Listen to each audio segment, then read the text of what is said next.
Bueno, buenas tardes a todo el mundo y bienvenidos a esta webinar que lleva por título Nuevas experiencias en el manejo del riego y control biológico de mosca blanca y cotonet en el cultivo del caqui.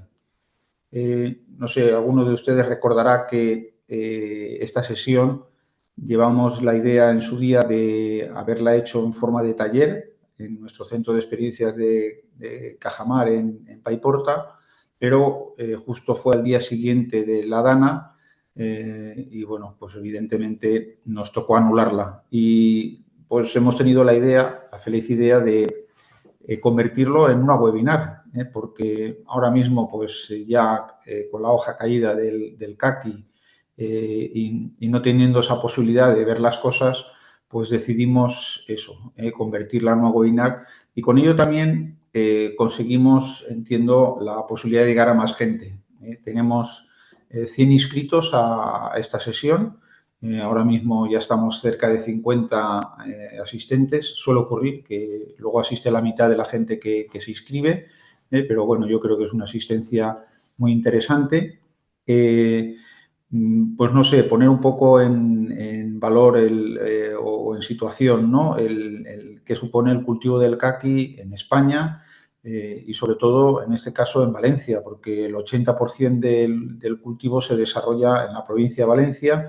Incluso existe una zona muy delimitada que es una comarca, la comarca de la Ribera, que incluso da nombre a la denominación de origen, el caqui de la Ribera, ¿no?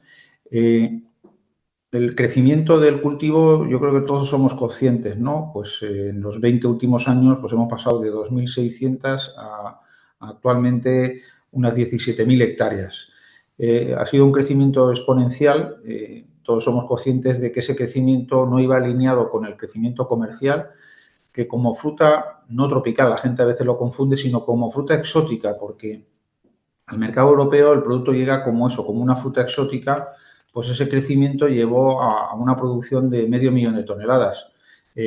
Entendemos que el mercado, con la promoción que se está haciendo un gran esfuerzo de promoción en los mercados europeos, pues el consumo va creciendo, pero hubo un desalineamiento de manera que creció más rápido la producción que ese consumo. Me parece que una vez más estamos alineándonos y en la medida que eso ocurra, pues los precios y el producto va a ser interesante. Pero ese crecimiento del cultivo, la intensificación del mismo, pues como históricamente ocurre con la incorporación de nuevos cultivos, pues trae consigo el desajuste, el desequilibrio y lo que al principio contábamos. Por ejemplo, desde Cajamar venimos durante mucho tiempo pues, abordando el cultivo del caqui como un cultivo alternativo a los cítricos por la zona de producción. Pues siempre decíamos que, bueno, que esto no tenía plagas, que no, tampoco tenía enfermedades, que se podaba igual que los naranjos, bueno, más lejos que la realidad. Con el tiempo pues han ido surgiendo problemas de enfermedades que ha habido que abordar, ha habido que conocer y problemas de plagas. Y el tema del problema de plagas, pues ahora mismo entendemos que está por resolver, que el tema de los tratamientos químicos seguro que no son la solución y en ese sentido, pues en la parcela experimental que tenemos y que luego José Aguilar contará en qué consiste lo que estamos haciendo, pues abordaremos esas estrategias de control biológico que entiendo que los productores del caqui pues deberían estar interesados en cómo está evolucionando el tema con el objeto de buscar eso, también soluciones alternativas a lo que ahora mismo es un problema importante, ¿no? Mosca blanca, los cotonets, la barreneta como consecuencia de la presencia del cotonet, pues bueno, hay que abordarlo todo pues bajo lo que conocemos unas estrategias de producción integrada, producción biológica. Vamos a ver un poco estos resultados iniciales y pues prometemos que para el próximo otoño pues podamos hacer un taller real. Luego, pues evidentemente, otro aspecto que preocupa enormemente es el tema del uso eficiente del agua. Es un bien escaso que hay que gestionar de manera totalmente adecuada y en esa línea pues una colaboración que tenemos con el Departamento de Producción Vegetal de la Universidad Politécnica, con el doctor catedrático don Bernardo y Nuria Pascual, hemos aprovechado también el hecho de que Zenadia Rosana Porras está desarrollando su tesis doctoral con los estudios de riego, en las que consisten en analizar diferentes estrategias, sobre todo de riego deficitario controlado y sostenido, que luego ahora nos contará Rosana, apoyado también con temas de sensorización, un trabajo muy interesante y que, bueno, pues poco a poco va dando lugar a artículos y a resultados que pues yo creo que en ese próximo año lo vamos a ver realizado en forma de artículos de impacto, así como presentaciones en congresos bueno, la idea es que esto también al final lo demos a conocer por medio de nuestra plataforma, de Plataforma Tierra. Como digo, la primera ponencia va a estar a cargo de Zenadia Rosana, con el título Mejora en la eficiencia del riego, experiencias realizadas. Rosana es investigadora de la Universidad Politécnica de Valencia, como he dicho, en el Departamento de Producción Vegetal. Tiene una experiencia interesante profesional en el manejo de cultivos, tecnología de riego, biosuficiente en frutales y así como la aplicación en la sensorización en agricultura, con aplicación de esa estrategia de riego en frutales, como estoy diciendo, para la mejora tanto de la calidad como de la productividad. Pues nada, vamos a dar paso a Rosana, que nos explicará un poco estos primeros resultados de los trabajos que venimos realizando. Venga, gracias. Buenas tardes a todos y a todas. Muchas gracias por este interés a participar al webinario. Y muchas gracias también al Centro Experimental Cajamar por ese valioso apoyo, ¿no? De facilitarme todo este tiempo para poder realizar la investigación que forma parte de mi doctorado. Esta es ya la última etapa. Este tipo también de colaboraciones, tanto entre la universidad como el Centro de Investigación Cajamar, son claves para fomentar este tipo de transferencias de conocimiento y principalmente dentro del sector frutícola. Sin más preámbulos, me gustaría dar inicio a esta presentación, compartir los resultados de la investigación que han tenido como objetivo principal evaluar la respuesta productiva del caqui, la variedad rojo brillante, a la aplicación del riego deficitario. Hacer un poco de recuento también en el contexto actual, un poco marcado por la limitación y la escasez del agua en la agricultura, y sumado a ello también el interés por el cultivo del caqui, que ha sido tradicionalmente considerado un cultivo menor en la cuenca mediterránea. Sin embargo, en estos últimos años ha tomado mayor protagonismo, principalmente la variedad que se está investigando, que es el rojo brillante. En este escenario que ya tenemos actual, es importantísimo la implementación de las estrategias de riego eficiente, principalmente el tipo de riego deficitario. Por lo tanto, vamos a iniciar explicando un poquito la metodología utilizada en la investigación. En principio, como ya les comenté, la variedad utilizada fue la rojo brillante. Es una variedad que ha estado injertado sobre un portijerto de Diospyros lotus. Asimismo, en el campo se ha podido tener plántulas con un marco de plantación de 5 por 3, 5 entre hileras de plantas y entre plantas de 3 metros.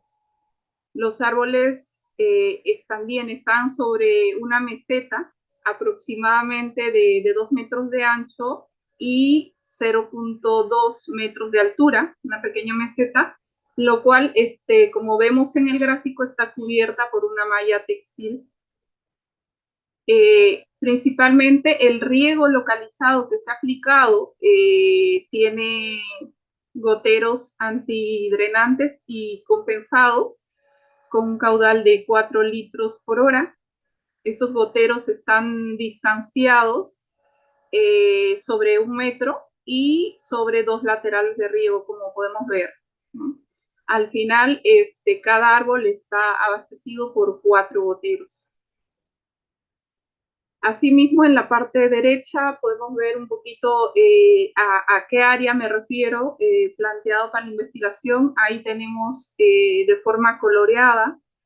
El diseño experimental ha sido en bloques al azar con 3 repeticiones y 4 tratamientos de riego. Ahí vemos en color verde, azul, amarillo y rojo y progresivamente sus repeticiones. Hemos tenido 4 tratamientos de riego, 3 repeticiones y 4 árboles por unidad experimental. Ahora nos enfocamos principalmente de qué estrategia les he estado hablando. Justamente me refiero a las estrategias de riego, tanto el riego deficitario controlado como el riego deficitario sostenido, que son 2 estrategias que nos van a permitir ahorrar agua.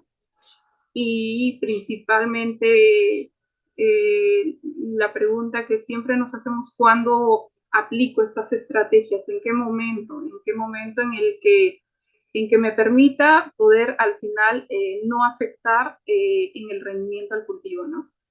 Nuestra investigación se ha enfocado principalmente en 2 estrategias de riego deficitario controlado, que han sido el RDC1 y el RDC2, y una tercera estrategia que ha sido de riego deficitario sostenido. Ahora les voy a explicar de qué se trata cada uno de ellos. También hemos tenido un tratamiento comparativa que ha sido el tratamiento control. Empiezo un poco explicándole el riego deficitario sostenido. Ha consistido en reducir un 30% respecto a las necesidades totales respecto al control. Se ha aplicado solamente el 70% y se ha aplicado durante toda la etapa o el ciclo del cultivo, ¿no? Ahora vienen las 2 estrategias de riego deficitario controlado. Hemos hecho una estrategia RDC1 y RDC2. Las 2 estrategias han sido planteadas desde, ¿no?, el recorte de la asignación del agua respecto al total. En la primera ha sido el 30%, en la segunda ha sido el 60%, un poco más severa, aplicando en la RDC1 el 60% y el RDC2 solo el 40%.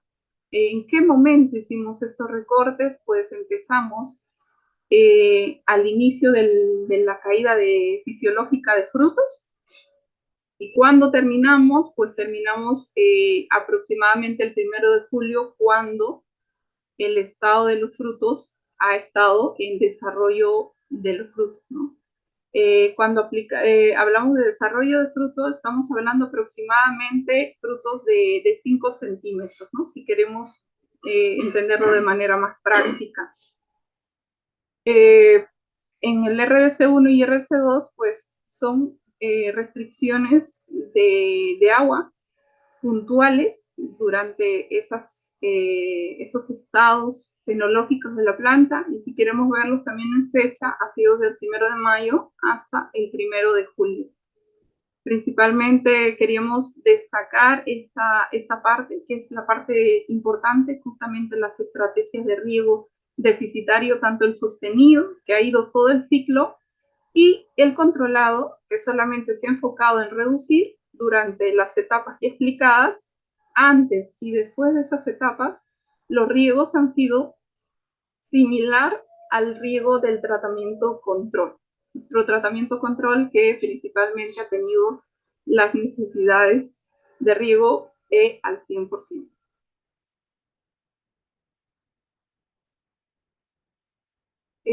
La siguiente parte ya quería compartirles cómo se gestiona el riego. Si bien es cierto, tuvimos un tratamiento control que se regaba al 100%, y cuando se iniciaba de un riego a otro, ¿no? Principalmente hemos tenido sensores colocados en campo a 25 centímetros, los cuales nos han permitido en tiempo real verificar cuando el riego está en descendiente, ¿no? Se iniciaba cada riego cuando esta medición de la capacidad de campo estaba al 90%, vale decir, cuando bajaba al 10%, ¿no? Entonces, cada vez que teníamos la capacidad de campo monitoreado por los sensores al 90%, se volvía a aplicar el riego al campo en el tratamiento control.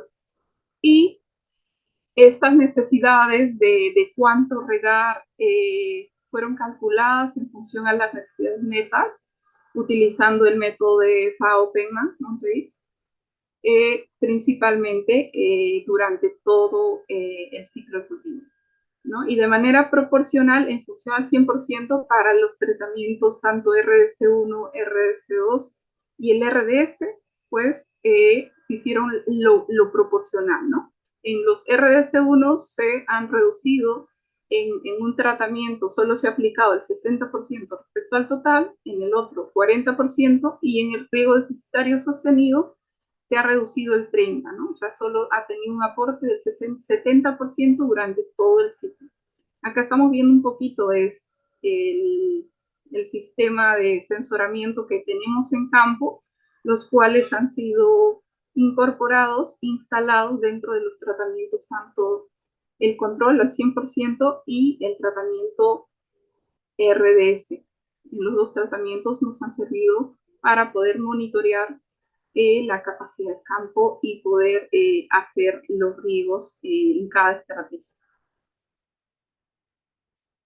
Seguidamente ya nos vamos a los resultados obtenidos de la investigación, cómo ha sido el ahorro, principalmente cuando queremos hacer investigación en estrategias de riego, nos interesa mucho saber cuánto se ha ahorrado, y acá podemos ya tener los resultados, lo que se ha aplicado, el volumen de agua aplicado en metros cúbicos por hectárea. Estamos hablando de ahorros respecto al tratamiento control, que ha tenido el 100% de las necesidades de riego. Estamos hablando que las estrategias de riego deficitario controlado, tanto el 1 como el 2, hemos tenido respectivamente entre 11 y 17% de ahorro de agua durante esas etapas fenológicas específicas donde se ha hecho el recorte del agua.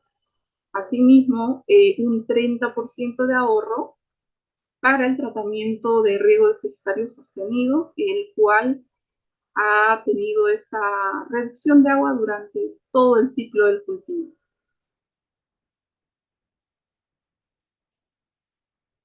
Así también, ahora vamos a ver cómo afectó esta reducción en la cosecha. La experiencia compartida es la cosecha durante la investigación del año 2024, el año pasado. Acá vemos un poquito en campo todos los momentos y los resultados, ¿no? Y los frutos que se han ido obteniendo para la investigación posterior, los cuales aquí ya vemos graficados. Principalmente siempre nos interesa ver el rendimiento comercial por tratamiento y ver cómo se han comportado, si ha habido, siempre decimos que los riegos o reducir el riego en los cultivos podría penalizar el rendimiento, ¿no? Entonces acá ya nosotros tenemos, en cuanto al rendimiento, tenemos un incremento, ¿no? En los riegos deficitario controlado 1 y 2 entre 22 y 14%, el riego que ha sido sostenido, en el cual se ha reducido el 30% de la aplicación de agua, pues tenemos un incremento del 4%, ¿no? Todos los tratamientos de riego deficitario, diríamos, que han obtenido mayor rendimiento comercial. Esto estamos hablando kilogramos por árbol, ¿no? Más de 28 kilogramos por árbol. Asimismo, si vemos de forma paralela el número de frutos comerciales, ¿no? Por árbol, también hemos tenido mayor número de frutos respecto al tratamiento control, bastante más. Estamos hablando que en el tratamiento control hemos tenido 106 frutos por árbol, y en los tratamientos de riego deficitario, tanto el controlado RDS1 y RDS2 y el RDS, van con incrementos de los riesgos deficitarios controlados de más del 50% y más del 24% en el RS. Asimismo, si queremos ver el tamaño, ¿no? El peso medio de los frutos por árbol en función al tratamiento de riego, aquí podemos ver que los frutos de mayor peso medio son del 100%. Ha habido una ligera reducción en el peso medio para los demás tratamientos de riego deficitario. Esto también se puede explicar porque al tener mayor cantidad de frutos, ha reducido ligeramente también el peso medio. Asimismo, también ya queremos hablarle, la primera parte de los resultados hemos enfocado a rendimiento, y esta parte ya cuando queremos ver el rendimiento de la producción total, el rendimiento comercial y los destríos. Aquí estamos hablando un poquito, haciendo una comparación, si ha habido, ¿no?, diferencias significativas, y en este caso no ha afectado, ¿no? No hay diferencias significativas entre tratamientos en función a la producción total, en función al rendimiento comercial, y un punto importante es el destrío, ¿no? Estos destríos han sido cuantificados en función al peso, porcentaje respecto al peso. Estamos hablando de que el tratamiento control ha tenido un 17% de destríos, y los tratamientos tanto RDC 1, 2 y el RDC han tenido ligeramente un aumento de destrío. Al tener también mayor producción, ha habido consecuentemente también un ligero aumento en temas de destrío. Y si queremos ver estos destríos, de qué tipo han sido, acá están destríos, diferentes tipos, ¿no? Considerados como pequeños, aquellos frutos que han tenido un peso menor aproximadamente menor a 150 gramos. Asimismo, hemos tenido también frutos deformes, frutos planchados, rameados, ¿no? Y otro tipo también de destríos obtenidos en campo. Asimismo, ahora pasamos al tema de calidad, cómo afectó sobre el tema de calidad, y acá nos enfocamos en tema también de manera indirecta en el calibre, la longitud y el diámetro del fruto. Podemos ver que la estrategia de riego no han afectado en este sentido la longitud tanto como el diámetro. Vemos, no hay diferencias significativas entre tratamientos, la variación es muy poca, tanto en longitud como en diámetro. Por lo tanto, las estrategias de riego, pues, podemos decir, ¿no?, que no han afectado por hacer las reducciones de agua en el cultivo, no han tenido esas variaciones drásticas, ¿no? Han estado muy cercanas a las medidas que ha reportado el tratamiento, que ha tenido el 100% de las necesidades totales, que es el tratamiento control. Asimismo, hemos querido ahondar un poquito más, y hemos querido también ver en calidad los sólidos solubles totales, expresados en grados Brix, querer ver si el efecto de los riegos deficitarios, tanto controlados como sostenidos, se podrían verse afectados a nivel de calidad, a nivel de niveles de azúcares, si hay una reducción del agua, tanto de una etapa estratégica, los RDC controlados, como durante todo el ciclo de cultivo un porcentaje en el RDC, ¿no? Y podemos notar, pues, que la variación ha sido muy poca, no haya habido diferencias significativas en función a la calidad del fruto, en este caso a los grados Brix. Y a modo de conclusión, me gustaría destacar que se logró aumentar la eficiencia en el uso del agua de riego sin afectar el rendimiento total del cultivo mediante las estrategias de riego investigadas, tanto el riego deficitario controlado como el riego deficitario sostenido. En relación con la calidad del fruto, como ya les mostré en los resultados, no se observaron diferencias significativas tanto a nivel de longitud y diámetro de fruto, así como en los sólidos solubles totales, los azúcares entre tratamientos. Esto podría sugerir que el fruto no se vio afectado por las estrategias tanto de riego controlado y sostenido, ¿no? Así que una vez más estamos con esta investigación que se realizó el año 2024 en campo. Son resultados de todo un año de investigación. Podemos concluir partes positivas, aportes importantes a la investigación sobre la temática del riego deficitario, tanto controlado como sostenido, que son de interés esencial dentro de la agricultura y más aún en este contexto de escasez actual. Hasta aquí la presentación, darles gracias a mis asesores de tesis y a todo el grupo de investigación que han apoyado cada día para lograr realizar la investigación y a Cajamar por ayudarnos a realizar esta transferencia tecnológica que será de mucha ayuda para la agricultura. Muchas gracias. Gracias a ti, Rosana, y sobre todo por ajustarte al tiempo que te habíamos solicitado. Están entrando ya algunas preguntas en el chat. El que quiera hacer preguntas, por favor, que utilice el chat, pero lo que haremos será primero dejar paso a las ponencias y al final de la sesión atenderemos las preguntas que vayan surgiendo. Bueno, como ven, un trabajo muy interesante y que, bueno, continuaremos con él en el futuro. La segunda ponencia está a cargo de Miguel Calvo Agudo, el título es Control biológico de la mosca blanca y cotonet.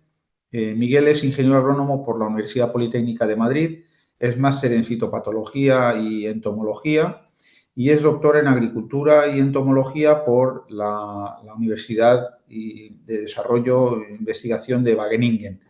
Pues nada, Miguel, estamos ya impacientes por oírte y que nos cuentes un poco cómo ha ido evolucionando en las estrategias estas de control biológico en dos plagas realmente complicadas de intentar manejar en el cultivo del caqui. Venga, gracias. Buenas, ¿me oís? ¿Y veis Sí, la perfecto. presentación? También la vemos muy bien. Vale, gracias. Bueno, en primer lugar, dar las gracias también a Cajamar por darnos la oportunidad tanto de presentar como de utilizar la parcela como campo experimental y seguir desarrollando toda esta estrategia de control biológico. Bueno, os voy a enseñar los resultados un poco que hemos ido cosechando a lo largo de 3 años de estudios en lo referente al control biológico de mosca blanca y cotoneta en el cultivo del caqui en la Comunidad Valenciana. Bueno, yo soy Miguel, hago desarrollo en campo en la empresa Agrobio. Para quien no la conozca, un segundo que no me pasa la pantalla ahora. Para quien no conozca la empresa, es una empresa española, está localizada en Almería. Nos dedicamos fundamentalmente a la cría de insectos, tanto para biopolinización, es decir, normalmente criamos abejorros, colmenas para invernaderos, por ejemplo, el más famoso es el tomate, berenjenas, etcétera, pero también para cultivos de exterior, frutales, como por ejemplo, pues nectarinas, almendros, kiwis, aguacates, etcétera. Y bueno, pues estamos en más de 40 países. Además de esto, pues también criamos agentes de control biológico para numerosos cultivos y distintas plagas. La empresa tiene más de 300 trabajadores, un potente equipo de I+D que se encarga de, pues, más de optimizar las crías y de criar insectos nuevos. Y luego el departamento de desarrollo, que es un poco el enlace entre los técnicos comerciales o los que dan el servicio técnico y el servicio de I+D, en el cual, bueno, pues yo estoy en ese departamento de desarrollo, hacemos protocolos y vemos qué insectos son interesantes de criar y, bueno, pues todo eso. Y luego está el servicio técnico y pues todos juntos pues intentamos transferir la información obviamente lo mejor que podemos, ¿no? Eh, Trabajamos con más de 40 agentes de control biológico para un sinfín de plagas y de cultivos. Tenemos muchísimos fitoseidos para control de araña roja, de moscas blancas, de trips. Luego tenemos distintos chinches, algunos, pues este es el Nesidiocoris, no sé si lo conocéis, el Orius, que depreda trips. Luego hay insectos generalistas, pues está la crisopa, que está más asociada a pulgón, pero también pues ahora veréis que nos puede ayudar en el cultivo del caqui, pues en la lucha contra mosca blanca y cotonet. Luego hay depredadores y parasitoides de pulgón, depredadores y parasitoides de cotonet, de mosca blanca, pues otros depredadores de pulgón como son los sírfidos, etcétera, ¿no? Y bueno, ya en lo referente al caqui, pues tenemos distintos productos que nos pueden ayudar mucho en la estrategia de control biológico para el caqui. Uno que he puesto aquí son las infraestructuras ecológicas de las que luego hablaré, en este caso las cubiertas vegetales, y luego por otra parte pues ya los agentes de control biológico. Para mosca blanca, pues hemos trabajado fundamentalmente con Amblyseus swirski, que es un acarofitoseido. Luego os voy a dar más detalles de cada uno de ellos, ¿vale? Y las crisopas, que las estamos intentando instalar con la mosca blanca, pero luego nos van a ayudar también para el cotonet. Entonces, por eso está un poco como depredador generalista de mosca blanca y cotonet. Luego también pues estamos utilizando el Anagyrus vladimiri solo para el cotonet de los cítricos, el Planococcus citri, y un depredador de pseudocócidos en general, de cotonets, que es el Cryptolemus montrucieri, que muchos conoceréis porque, bueno, en consellería pues se regalan para los cítricos como plan de choque contra el Delotococcus averiae. Bueno, antes de ir al grano, sí que me gustaría decir que si queremos realizar un programa de control biológico, es mucho más importante que en el control químico, sobre todo, pero sí que es muy importante realizar monitoreos muy periódicos para detectar precozmente la plaga y tomar decisiones adecuadas. Eh, bueno, pues para esto obviamente podemos ayudaros, tanto yo como los compañeros, los técnicos comerciales, y, y bueno, pues también tenemos muchos productos que nos van a ayudar a este monitoreo y a esta detección de plagas, como son pues trampas cromatrópicas, pues hay de distintos colores, amarilla, negra que no la estamos utilizando en este cultivo, azules, etcétera. Luego también tenemos trampas para distintos lepidópteros y dípteros, rollos también, feromonas, etcétera. Bueno, y ya vamos un poco más al grano, vamos a hablar de las distintas plagas que hay en el cultivo del caqui. En lo referente a la mosca blanca, tenemos dos plagas principales, la Dialeurodes citri y la Paraleirodes minei. La Dialeurodes citri, bueno, pues seguramente todos la conoceréis porque pues, a finales de abril más o menos pues nos invade, migran de los cítricos al caqui y se convierten, las hojas se llenan de moscas blancas, ¿no? Eh, entonces, este insecto, bueno, pues tiene 3 generaciones, lo normal al año.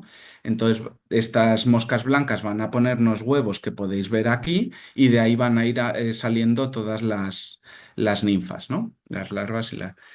Y luego, por otra parte, tenemos la Paraleirodes minei, que es esta de aquí, que tiene unas secreciones céreas, nos suele aparecer más en julio y, bueno, es mucho más difícil controlarla a veces porque pues estas secreciones imposibilitan que el químico o los agentes de control biológico pues puedan acceder a ellas y matarlas, ¿no?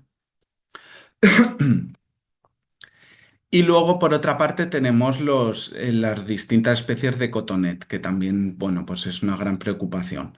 Por una parte tenemos el Pseudococcus longispinus, que es el cotonet más importante en caqui, sobre todo en la ribera.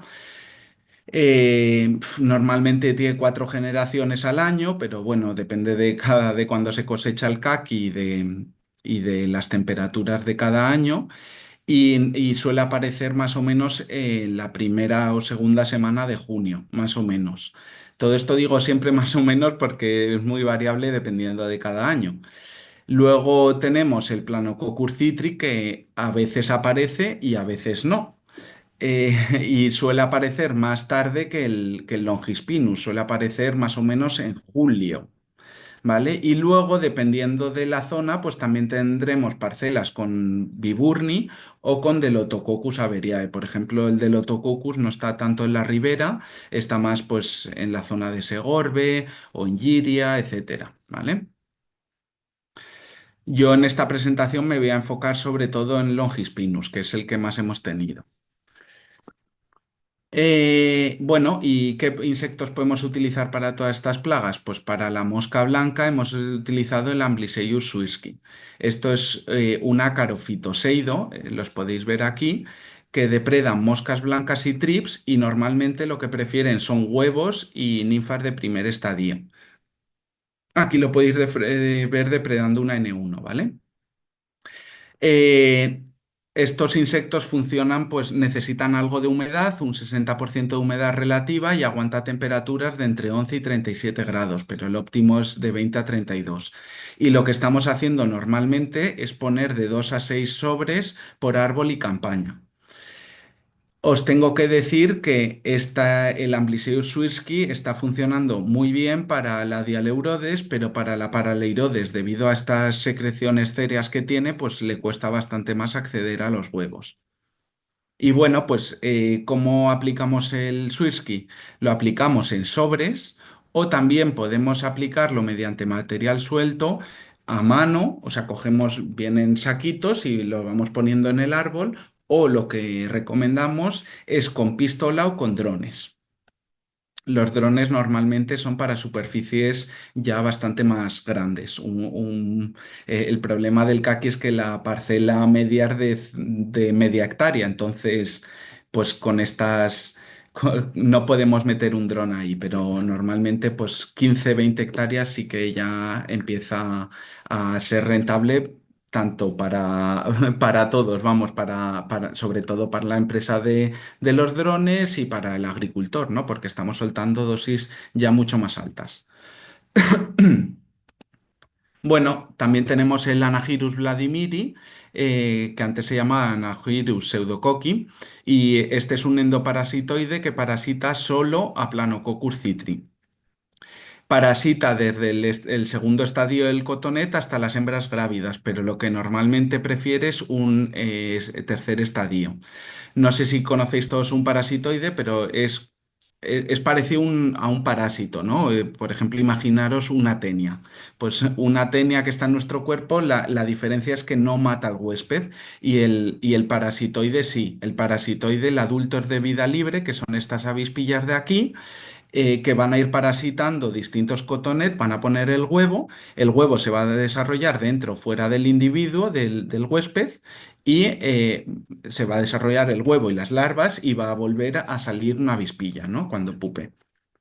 Aquí podemos ver que el cotoneta ha sido parasitado porque tiene el huevo encapsulado. Lo que normalmente hace el Anagyrus es, bueno, pues pone varios huevos y el cotonet encapsula uno, pero normalmente no puede encapsular todos, entonces acaba siendo parasitado. ¿Y cómo los liberamos? Pues aquí podéis ver el botecito este, lo ponemos en el árbol, es súper fácil, no requiere casi nada de tiempo y bueno, pues suele funcionar muy bien siempre y cuando tengamos Planococcus citri. Por eso es tan importante los muestreos periódicos. Por otra parte, tenemos el Cryptolemus montrucieri, que es un insecto que seguramente conozcáis mucho más porque, pues, gracias a Consellería. Eh, Hay que decir que todos los estados y estadios del Cryptolemus depredan cotonets. Aquí podéis ver unas larvas que muchas veces, bueno, se parece mucho a la larva del cotonet y esto es para, pues, son mecanismos de defensa en contra de las hormigas y, bueno, pues aquí está el adulto. Las larvas de tercer y cuarto estadio, para que tengáis una idea, pues pueden depredar hasta 30 cotonets al día y más o menos funcionan bien hasta temperaturas de 30-35 grados. Vale, y luego tenemos las crisopas. Esto es un insecto muchísimo más generalista, también son bastante conocidas por los agricultores. Las crisopas las podemos ver y aparecen muchas veces de forma espontánea. Aquí podemos ver un huevo que tiene este pedicelo que es para protegerse de los depredadores. De ahí va a salir una larvilla que es como esta de aquí, que yo los llamo también cocodrilos, para, ¿vale? Son parecidos a cocodrilos, modo insecto. Y bueno, pues van a depredar todo lo que vean. A veces es muy difícil de verlas porque se esconden muy bien. Fijaros ahora, esta larva ha pupado y aquí podemos ver la pupa, ¿vale? Muchas veces la vamos a confundir con una pupa de, perdón, con un huevo de araña. Y de aquí va a salir esta crisopa adulta que se va a alimentar solo de néctar y de polen. ¿Y por qué os digo? Bueno, ahora os digo por qué es necesario el néctar y el polen. Además de esto, también tenemos otros agentes de control biológico bueno, pues que depredan muchísima plaga y aparecen de forma espontánea en nuestro cultivo, como son, por ejemplo, el Pilophorus, que es un chinche que se parece muchísimo a una hormiga y muchas veces lo vamos a confundir. Son estos dos de aquí y aparecen mucho más en primavera, ¿vale? En primavera e inicios de verano. Creo, todavía no se sabe 100% seguro, pero creo que solo tiene una generación al año, como mucho dos. Entonces, por eso, pues después deja de desaparecer. En cambio, el Franklinothrips es este de aquí, que sí que últimamente pues, se está empezando a dar a conocer mucho más. Es un trip que depreda a otros trips y se parece también muchísimo a una hormiga, ¿vale? Aquí podéis ver el adulto y muchas veces lo que vamos a ver es la larvilla, que es esto de aquí, o la prepupa o la pupa, ¿vale? Que aquí lo podemos ver ya pupando y de ahí va a salir este adulto. Bueno, pues normalmente esto está asociado más a mosca blanca y cotonet. El Franklinothrips también está muy asociado a trips y son depredadores muy generalistas. ¿Qué más bichos podemos encontrar en los campos de caqui? Bueno, pues tenemos el Anagyrus fustiventris, que es un parasitoide muy controvertido porque no lo podemos criar, no nos permite criarlo porque no es de aquí, es alóctono, pero lleva aquí instalado ya mucho tiempo. Entonces, ¿cómo podemos hacer que esté? Pues conservándolo. Ahora os explicaré cómo.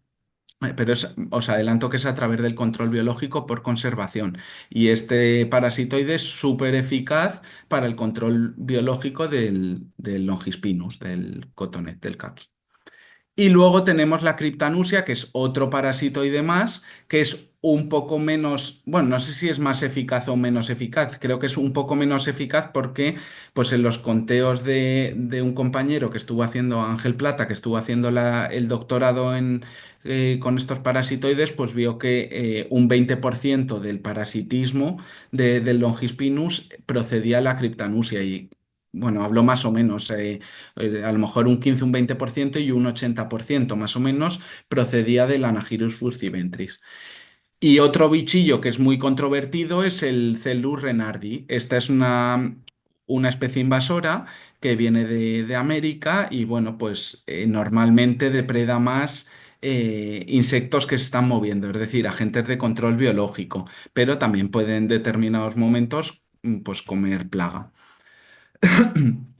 Em, si veis esto por el campo, aparece muchísimo en el caqui, le gusta mucho el caqui, son los huevos, ¿vale? Y aquí podéis ver una ninfa, no sé si se ve bien, que está depredando un coccinélido, una mariquita que es depredadora de cotonets, que se llama Nephus. Y aquí está el adulto. Bueno, para establecer programas de control biológico nos hemos dado cuenta de que en ecosistemas como este tan degradados, pues es muy difícil instalar los insectos beneficiosos. De hecho, lo que pasa en estos agroecosistemas es que normalmente nos llega la plaga y pues después, siempre después, nos llega el insecto beneficioso y siempre llegamos tarde. Si lo queremos instalar, el insecto beneficioso muchas veces nos pasa que lo podemos instalar, pero luego como muchos adultos necesitan polen o néctar, pues se acaban muriendo. Entonces, para tener un control biológico eficaz necesitamos la llegada a tiempo de muchos enemigos naturales distintos y en abundancia. Y el reto es mantener a todos estos enemigos naturales pues en la parcela y evitar su fuga o su muerte. Y para esto, bueno, pues vamos a apoyarnos dentro de las estrategias de control biológico del control biológico por conservación. Aquí puedo decir que Agrobio es una empresa pionera en todo esto, en meter el incluir las estrategias de control biológico por conservación dentro del control biológico. Bueno, gracias a Cajamar también, pues mi compañera Mónica y junto con distintos compañeros de la Estación Experimental de Cajamar, pues estuvieron desarrollando unas infraestructuras ecológicas que se hicieron a través de setos, ahora os explicaré qué son, y estuvieron estudiando qué plantas eran buenas o eran todas autóctonas y buenas para favorecer el control biológico por conservación. Normalmente decimos que necesitamos para hacer una estrategia de control biológico por conservación una superficie mínima de un 10%, aunque obviamente si tenemos un 20, un 30, un 50%, pues infinitamente mejor. Bueno, ¿y qué infraestructuras ecológicas podemos tener en nuestra parcela? Bueno, pues hay setos, islas de biodiversidad y cubiertas vegetales.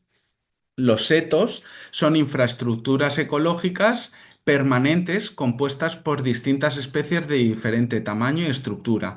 Normalmente utilizamos, bueno, siempre utilizamos especies autóctonas de distintos portes. Si nos deja el propietario de la parcela pues un espacio más grande, pues vamos a poner especies mucho más grandes y que den mucho más refugio y si no, pues nos tenemos que amoldar a lo que tenemos.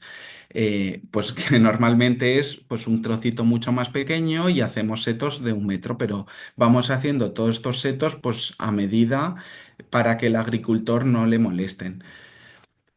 Aquí podéis ver el seto de la estación experimental de Cajamar en Paiporta y estos son dos clientes que hemos puesto setos y les están funcionando muy bien.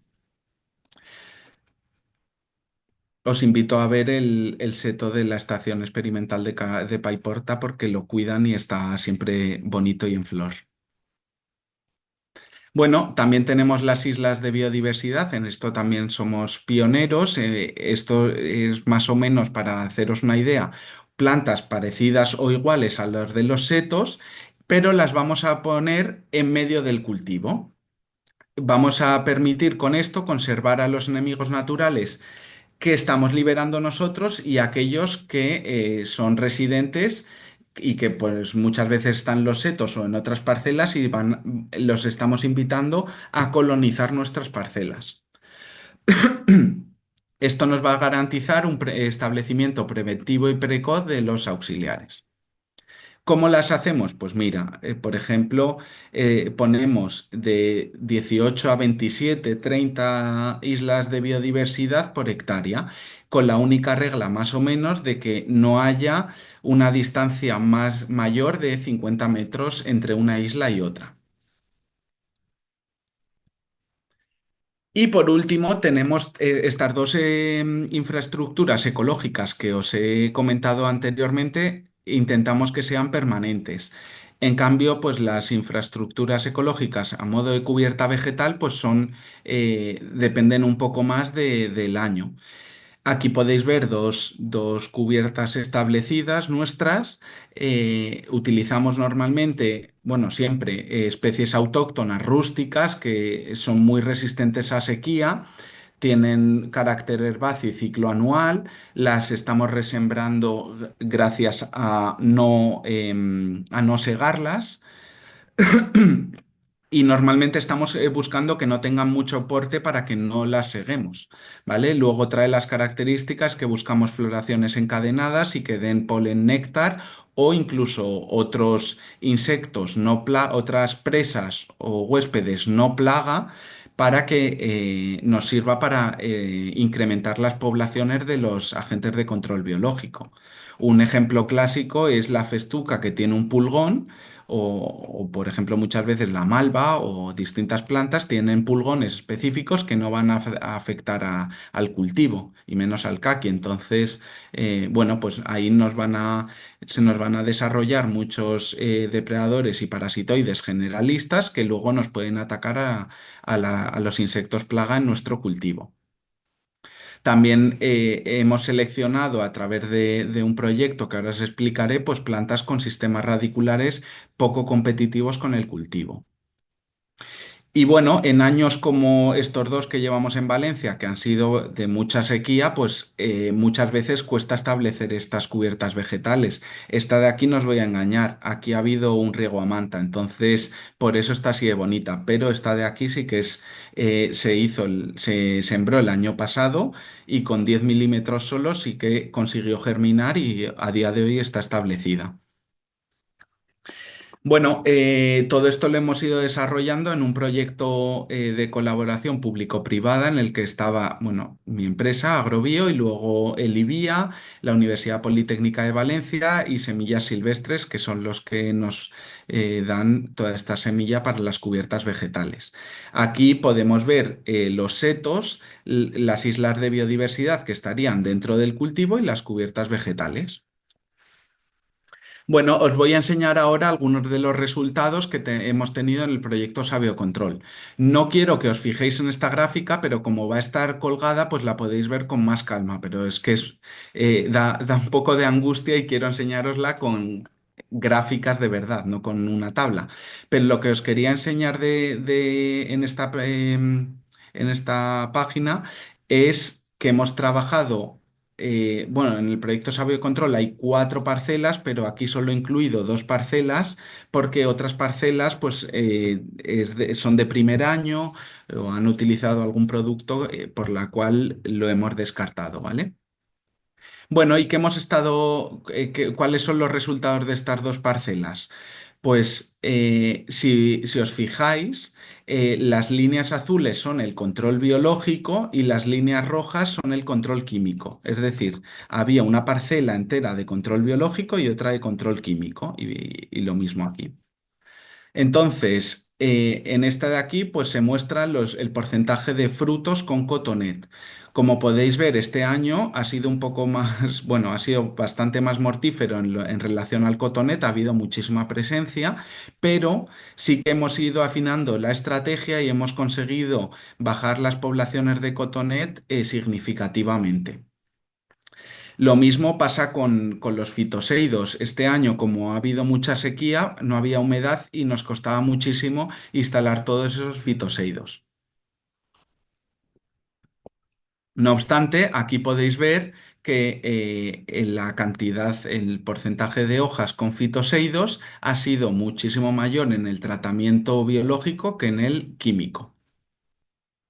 Por otra parte, podemos ver que los depredadores se han mantenido constantes por tratamiento, o sea que ha dado igual el tratamiento y el año, ¿vale?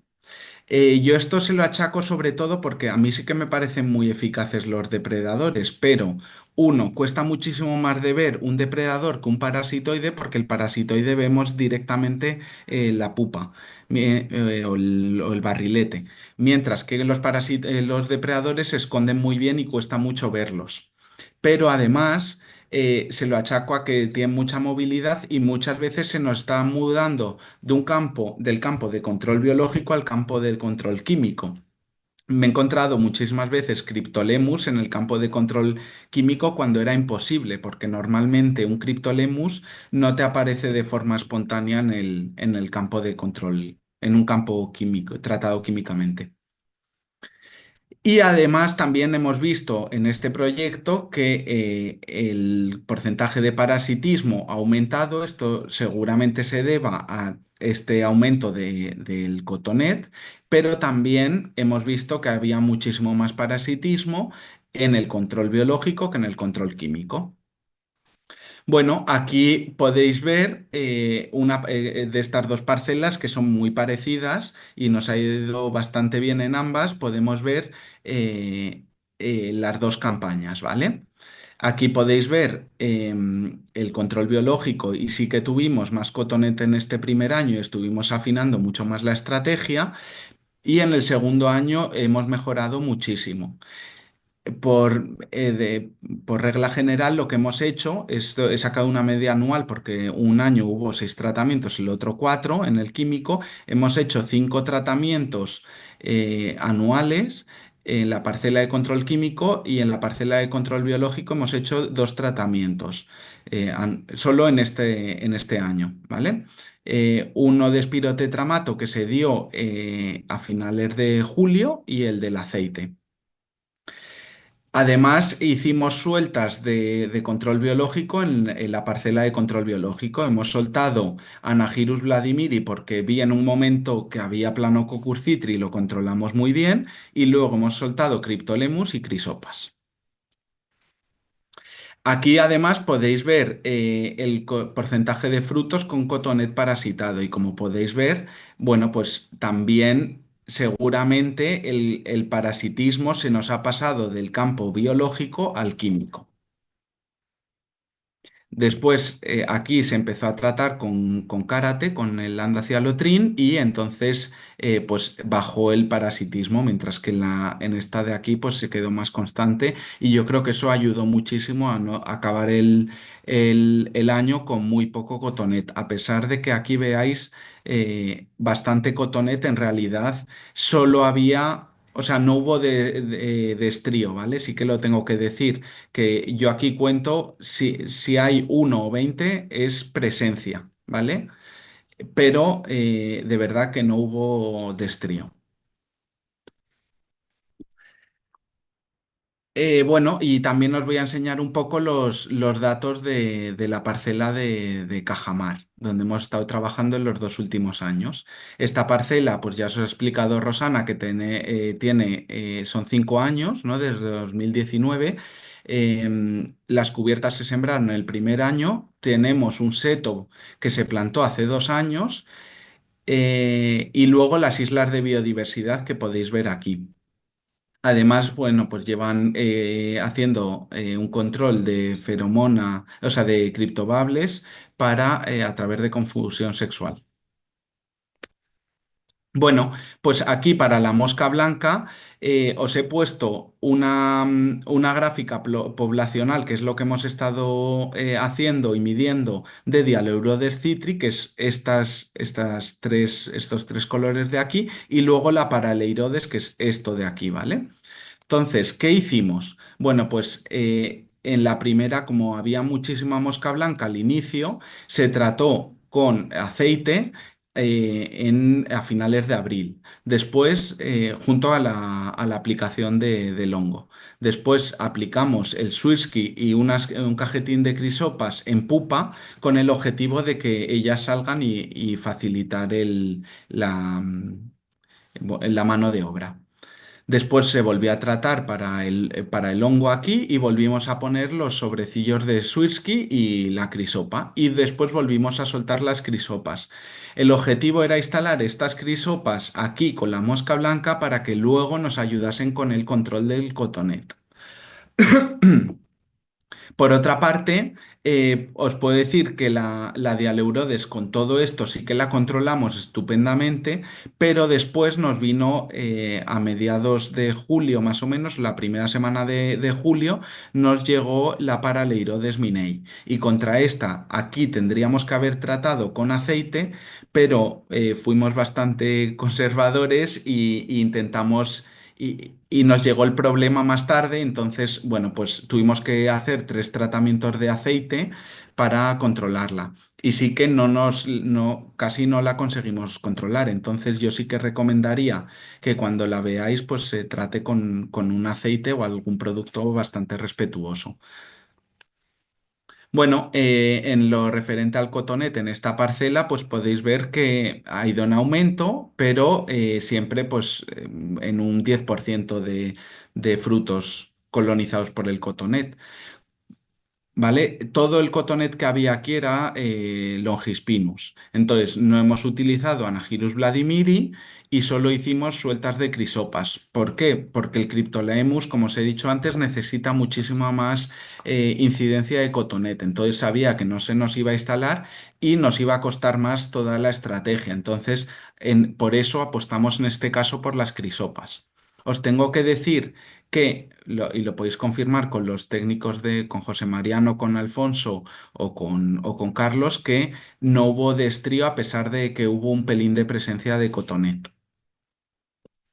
Bueno, ¿qué hemos hecho? Entonces, aquí podéis ver la gráfica que os he enseñado antes del cotonet y lo que hemos hecho, hemos ido midiendo la presencia de los distintos agentes de control biológico.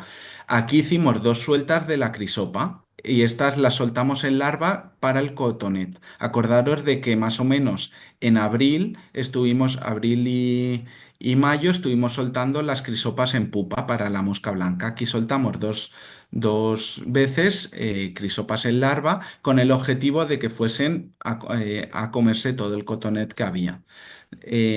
Sí que lo consiguieron bajar bastante, pero después yo creo que con los tratamientos de aceite que hubo, pues las poblaciones de crisopa bajaron. Después también podéis ver aquí esta gráfica que muestra el porcentaje de frutos con cotonets parasitados. Y sí que ha ido muy bien en aumento y después seguramente por el calor ha bajado el parasitismo también porque no había mucho cotonet y luego pues llegamos más tarde. Probablemente aquí yo recomendaría pues establecer plantas que florezcan en esta época pues para ayudar a este parasitoide a que no baje tanto las poblaciones. Y en esto estamos trabajando y ya tenemos muchas plantas en mente. Y bueno, también hemos ido midiendo la fauna auxiliar espontánea, que como os he dicho antes era el Pilophorus y el Franklinothrips sobre todo. Y podemos ver que nos llegó el Pilophorus en esta época, pues en primavera, inicios de verano, y después el Franklinothrips en inicios de verano y finales de verano. Bueno, pues espero que os haya gustado y si tenéis cualquier duda, obviamente, pues estoy aquí o también podéis coger mi correo y podéis poneros en contacto conmigo para cualquier cosa, ¿vale? Gracias. Gracias, Miguel.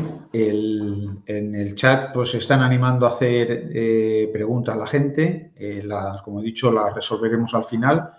Indicar pues que al final tenemos una asistencia bastante interesante. En algún momento ya hemos llegado a 80 personas. Y bueno, vamos a dar paso a la tercera ponencia, que lo que nos va a hacer José Mariano Aguilar, que es quien la va a abordar, pues él nos va a contar que los ensayos que estamos desarrollando con Kaki en el Centro de Experiencias de Cajamar. Yo creo que va a ser también clarificador de algunas de las preguntas que se están planteando. Hay gente que está preguntando que pues, las dosis de riego que se han aplicado son bajas. Hay que pensar que no estamos trabajando con un árbol adulto. Cuestiones de ese tipo, José nos las resolverá. A lo mejor, pues para situarnos un poquito y saber con qué estábamos trabajando, aunque Rosana también lo ha explicado, igual que Miguel. las características de la parcela. Si alguien tiene alguna duda, pues José también las irá aclarando. Bueno, pues José Aguilar es investigador de nuestro centro de experiencias ya hace casi 30 años. Si lo decimos así, pues José a lo mejor hasta se asusta y todo por el tiempo que ha pasado. Él en su tarea se ha ido especializando en cultivos frutales y hortícolas al aire libre y en invernadero, y también viene realizando una tarea muy importante en lo que es el manejo de cultivos sin suelo y control climático de invernaderos. Entonces, sin más, le dejo la palabra a José. Pues nada, muchas gracias, Carlos, por la presentación y vamos a ver los ensayos que estamos realizando en el Centro de Experiencias de Cajamar. ¿Veis bien la pantalla? Sí, lo que pasa es que se te ha colado ahí una web de noticias. ¿A Ahora, dónde? estupendo. Ahora se ve ¿Sí? bien, José. ¿Ahora se ve Sí, bien? Vale, ahora sí. perfecto. Pues nada, un poco vamos a ver los ensayos que llevamos en el centro.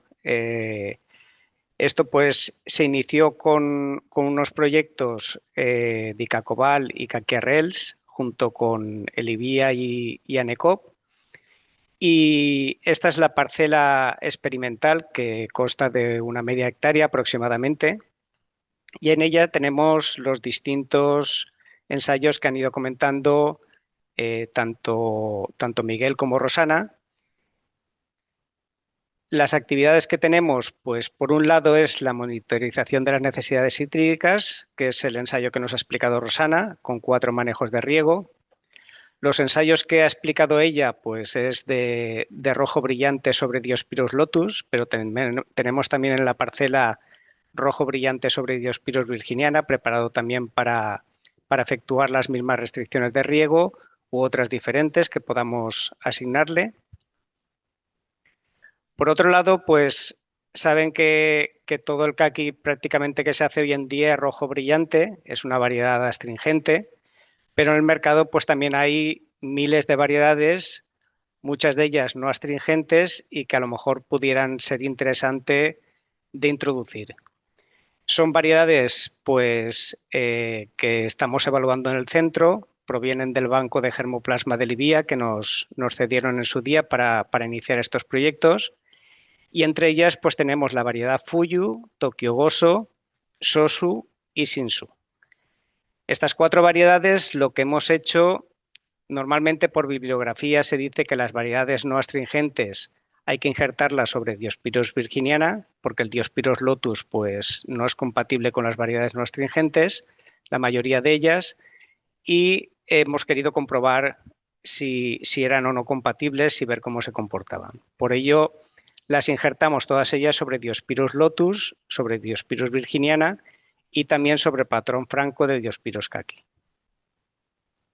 Por otro lado, tenemos también una parcela en cultivo ecológico de unos 1000 metros cuadrados en la que hemos colocado las 2 variedades rojo brillante y Shinsu, también injertados ambos sobre Diospyros virginiana. Aquí tendríamos pues, lo que es la parcela en la que hacemos la monitorización de las necesidades hídricas, el ensayo que ha explicado Rosana. Aquí vemos pues, en diferentes colores pues, las diferentes dosis de riego. En amarillo la dosis del 100%, la restricción del 70%, el riego deficitario sostenido, y en azul y en verde pues esos 2 riegos deficitarios controlados de los cuales nos ha hablado Rosana. En las 2 líneas centrales tenemos la variedad rojo brillante sobre Diospyros lotus y en las exteriores tenemos Diospyros injertado rojo brillante sobre Diospyros virginiana. Aquí pues vamos a ver un poco la evolución de esta parcela. Por lo que comentaba alguien en las preguntas, pues es un terreno que es de características de suelo franco y hicimos una aportación de materia orgánica al inicio, antes de la plantación, previo a la plantación, de unos 2 kilos por metro cuadrado. En niveles de materia orgánica está alrededor de 1,5%. Aquí vemos la planta que nos vino de rojo brillante, injertada sobre Diospyros lotus. La plantación la hicimos a finales de febrero del año 19, por lo que este año es el quinto verde que tenemos, ¿vale? Pero daros cuenta que es una planta muy debilitada, ¿vale? No vino una planta de primera, sino que vino una planta algo débil, entonces siempre pues es como si tuviéramos una plantación de una planta un año más tardía. Hicimos una siembra de cubierta vegetal en lo que es el centro de la línea. Esta es una mezcla que tiene intersemillas y quisimos probarla aquí en el caqui, y la hicimos el 17 de abril del año 2019. Esa cubierta vegetal pues la vamos gestionando. Conforme ya crece demasiado, pues vamos triturándola y dejamos el resto en el centro de la línea. Esta es la planta que nos vino de rojo brillante sobre Diospyros virginiana en maceta, que también pues colocamos en campo el 17 de mayo del 2019. Aquí tenemos un poco la evolución de la parcela, que la he puesto en fotografías para que la podáis ver. Esto es del 13 de noviembre. En enero pues hicimos la poda de invierno con una poda de retroceso, porque no teníamos planta para formar lo que es el árbol. Aquí la brotación del año 2020, en la que colocamos el día 6 de mayo un agrotextil, una malla antihierba en lo que es la línea. Con eso pues conseguimos un ahorro de agua, porque evita lo que es la evaporación, y por otro también reducimos la cantidad de herbicidas que se aplican en la parcela, de forma que esto evita lo que es la salida de malas hierbas en lo que es la línea de cultivo. En verano vamos realizando podas en verde, realizamos normalmente 3 podas en verde. Aquí vemos la plantación ese 2020, en octubre.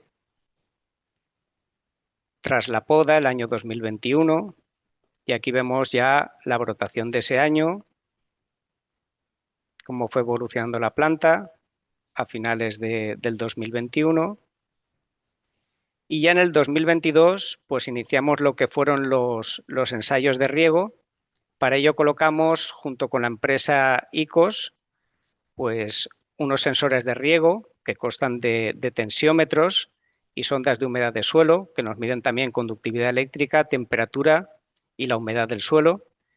Este sensor va colocado a 25 centímetros de profundidad y los tensiómetros a 25 y el más profundo a 50 centímetros de profundidad, para ver que no perdemos agua en percolación cuando aplicamos el riego.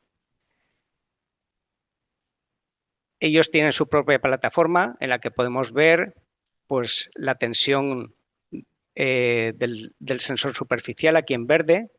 En rojo vemos la del sensor profundo y aquí el contenido de humedad en el suelo, cómo va evolucionando a lo largo del tiempo, y como ha dicho Rosana, pues cuando estábamos en un 90% de la capacidad de campo, era el punto en la que realizábamos el riego. Las cantidades de agua de las que ha hablado Rosana tenemos que pensar que es una planta joven, ¿vale? Por eso las cantidades, el volumen de agua. Tenemos también lo que es la malla antihierba, que también nos permite un ligero ahorro de agua, y eso es principalmente por lo que se ha gastado esa cantidad de agua. Las sondas también nos han ayudado mucho pues, a controlar el nivel de humedad del suelo y hacerlo lo más eficiente posible. Aquí vemos las podas en verde que empezamos en junio del año 2022. Esta es la plantación en julio, septiembre. Aquí ya en el año 2023, en que Rosana empezó ya a tener los primeros resultados. Esto fue ya cercano a la recolección de ese año 2023. Finalizó el cultivo y estos son ya la parcela como se encontraba este año, que es cuando nos ha presentado los ensayos de riego. Vale, aquí vemos un poco la producción del rojo brillante sobre el Diospyros lotus, que es de la que nos ha hablado. ¿vale? En este mes de octubre, la recolección. Y bueno, lo que sí que observamos, pues estos daños de cloruros en las hojas, en rojo brillante, injertados sobre Diospyros lotus, ya que las aguas de aquí, el agua de pozo que tenemos, pues estamos alrededor de las 200 partes por millón de cloruros. Y aquí vemos pues cómo el Diospyros virginiana pues no es afectado por esos cloruros en menor medida. Otro ensayo de los que llevamos en marcha es la combinación de variedad de injerto. Aquí, pues, como he comentado, se seleccionaron diferentes variedades. Aquí tenemos la variedad Shinsu, al lado tenemos Sosu, Tokyo Goso, y aquí tenemos en rojo Fuyu, ¿vale? Que son variedades todas no astringentes, y como testigo tenemos rojo brillante aquí en la línea central. Tenemos una parte injertada sobre Diospyros virginiana y otra parte injertada sobre Diospyros lotus. Aquí pues la planta que nos vino de maceta, la plantamos a mediados de octubre del 2019. La planta injertada sobre Diospyros kaki pues vino un año más tarde, se retrasó lo que fue la plantación y la pusimos el 20 de septiembre del 2020. Se colocó también lo que es la malla antihierba el 5 de febrero de 2020 y aquí vemos también pues un poco la evolución de la parcela, esa cómo ha ido evolucionando a lo largo del tiempo. Aquí vemos en julio del 2022, en septiembre de ese año, octubre. Aquí las producciones de estas variedades, pues no os puedo dar datos aún de producción porque aún están siendo muy bajas. Y aquí el primer resultado que empezamos a observar, importante, fue la afinidad de estas variedades con Diospyros virginiana y con Diospyros lotus, que vemos aquí.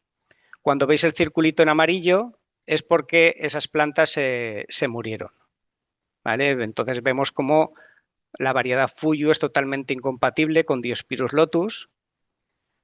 Aquí únicamente el Tokyo Goso pues tuvimos un único fallo, ¿vale? Pero es bastante compatible con el Diospyros lotus. Sin embargo, Sosu, pues todas las plantas tuvieron incompatibilidad y Shinsu, pues unas plantas han aguantado y otras se han muerto. La mayoría de ellas no han funcionado bien.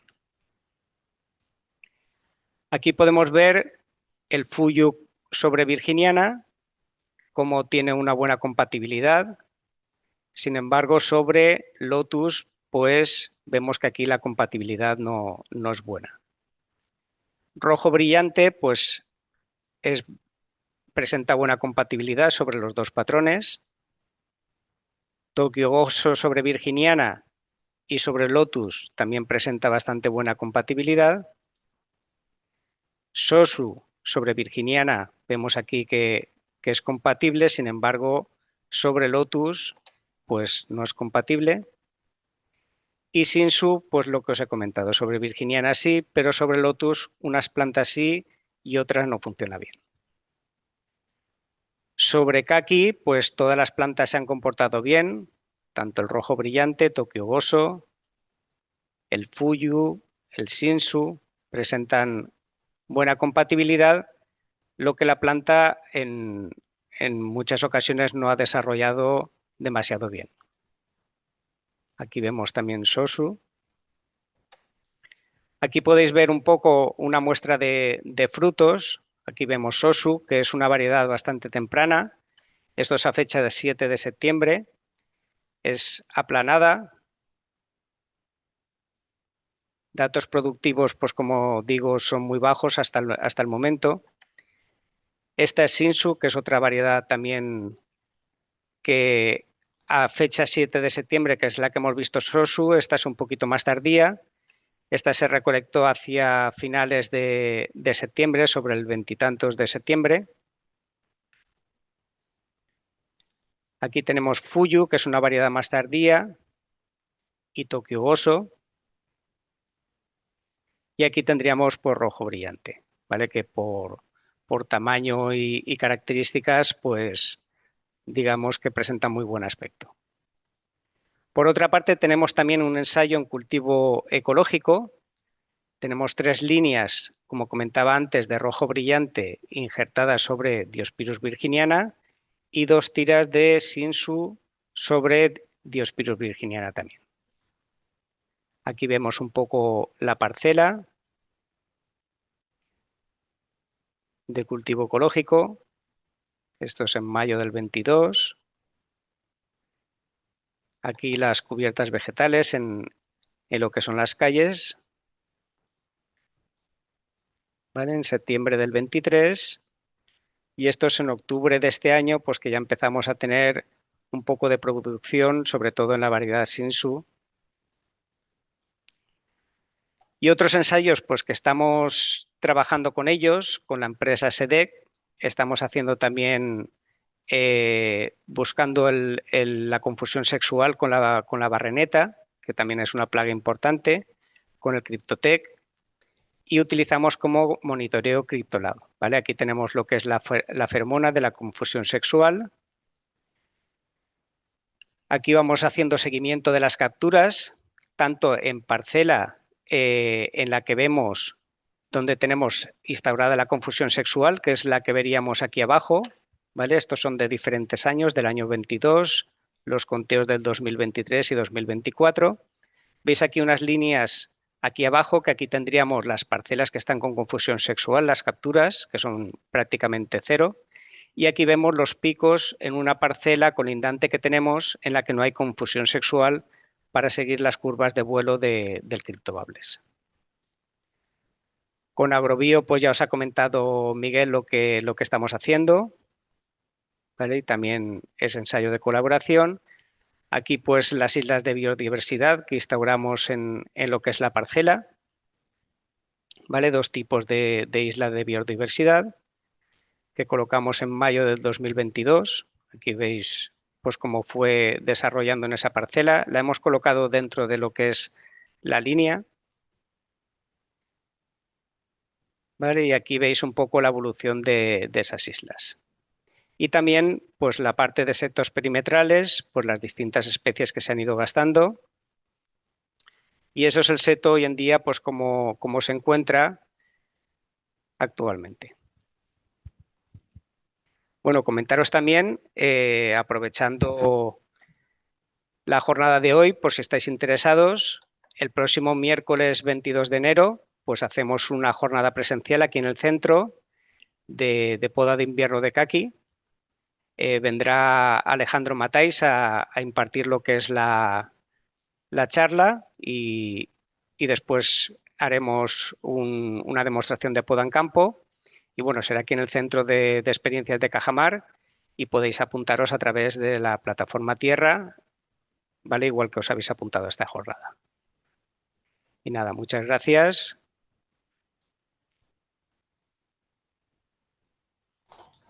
Gracias a ti, José. Y si os parece, vamos a iniciar este turno de preguntas. Pues también agradecerle a José y a Miguel que han aclarado algunas cuestiones que ahora mismo se abordan, ¿no? Pues aquí la primera pregunta nos hablan de que se ha reducido el riego por ahorro de agua o por aumentar el cuajado.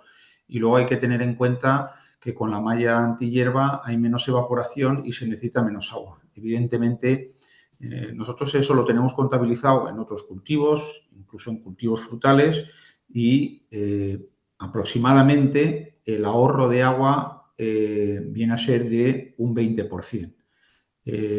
Cuando esta estrategia se plantea, lo que se hace es elegir las fechas, haciendo revisión bibliográfica, que vemos más interesantes para poder tener una buena respuesta agronómica en ese riego deficitario controlado. De todas maneras, no sé si Rosana quiere añadir algo más, pero me voy a la siguiente pregunta. Es decir, hablan de 3.000 metros cúbicos, es muy poco, pero como ya han aclarado, la plantación es una plantación joven. Realmente la primera cosecha importante es la que se ha obtenido en el 2024. No es un árbol en pleno desarrollo. Si fuera así, seguramente estaríamos más cercanos a esos 5.000 metros cúbicos por hectárea que los 3.000 que hemos utilizado. Y dejo 3 preguntas para que Rosana, si quiere aclarar alguna cosa, pues nos preguntan qué K-C se utilizó durante los distintos periodos. Gracias, Carlos. Es verdad, José ha respondido gran parte de las preguntas y puntualmente lo ha abordado bien.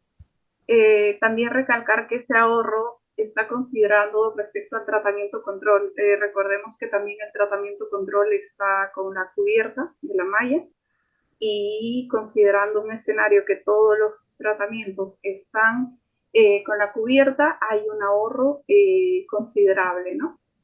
Lo del CAFC se han ajustado de acuerdo a la recomendación de Libia y se han ajustado también de acuerdo a la etapa tecnológica en el que se ha tenido en cada estrategia de riego. Asimismo, se ha recolectado el 14 de octubre, este año 2024. Hemos recolectado antes del DANA. Y respecto también a la pregunta, no supone, ¿no? Si supone que la estrategia podía servir para árboles más adultos, suponemos que sí, que debe ser lo mismo, los mismos resultados. También había una pregunta sobre cómo afectó el tema de la lluvia en otoño, ¿no? Fue una lluvia menos de lo habitual de la zona, por lo tanto, no fue considerable, ¿no? Las lluvias más bien considerables y más han sido después de la cosecha, que ha sido después del 14 de octubre que hemos cosechado. También había pregunta si esto se había notado en algún indicador de estrés sobre la planta, si ha habido evaluación, si hemos tenido evaluación de índices de estrés hídrico sobre el cultivo de caqui. Y estos índices pues nos han reportado muy poco estrés, ¿no? Muy poco estrés respecto al control.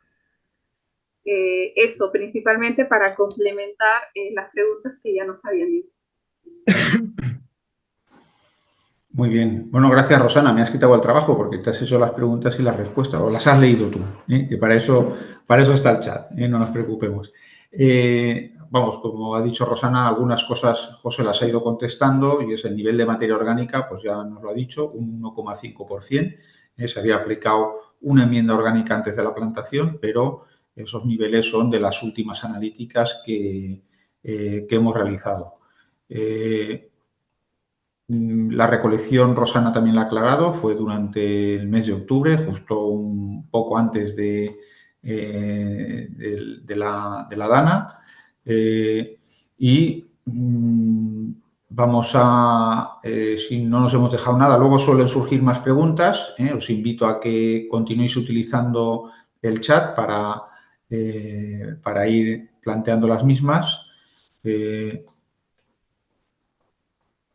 Y la siguiente ya me paso a Miguel, porque más o menos la gente ha ido utilizando el orden en función de cómo iba escuchando la sesión. Y lo que nos preguntan, y además yo veo muy interesante la pregunta, es ¿qué coste tiene la estrategia de control biológico en caqui? Yo también la veo interesante. Es muy, pero que muy difícil establecer, o sea, decir o dar un rango porque dependemos de la incidencia de plaga, lo primero. Hay parcelas con mucha mosca blanca, hay parcelas que tienen mucho cotonete y no tienen mosca blanca, hay parcelas que tienen las dos. Si tenemos ya las cubiertas vegetales instaladas o por lo menos cubierta espontánea o algún seto o alguna cosa, pues nos va a abaratar mucho los costes. Por lo general, yo he sacado cálculos así de 20 parcelas, 30 parcelas, que pueden ser 70 hectáreas, no, menos. Bueno, 20, 30 clientes. Y más o menos estamos hablando de 100 a 250 euros por anegada. Pero eso es una estrategia completa de mosca blanca y cotonete a lo largo de toda la campaña. ¿Vale? Pero claro, luego hay personas o clientes que pueden aplicar unos criptolemus en un determinado momento del año. Entonces, pues obviamente eso va a ser mucho más barato que seguir toda la estrategia. Y Miguel, ¿puedes traducirla a coste por hectárea? Hay que pensar sí, sí, que la ti- webinar no es solo para Valencia, ¿eh? sí, Y sí, me ha parecido por agregada. hectárea, pues por 12 serían 1.200 o 250 por 12, que ahí sí que ya eh, lo calculo. Pues de 1.200 a 3.000 euros por hectárea, ¿vale? Más o menos, y eso es suponiendo una estrategia global, ¿vale? Muy bien.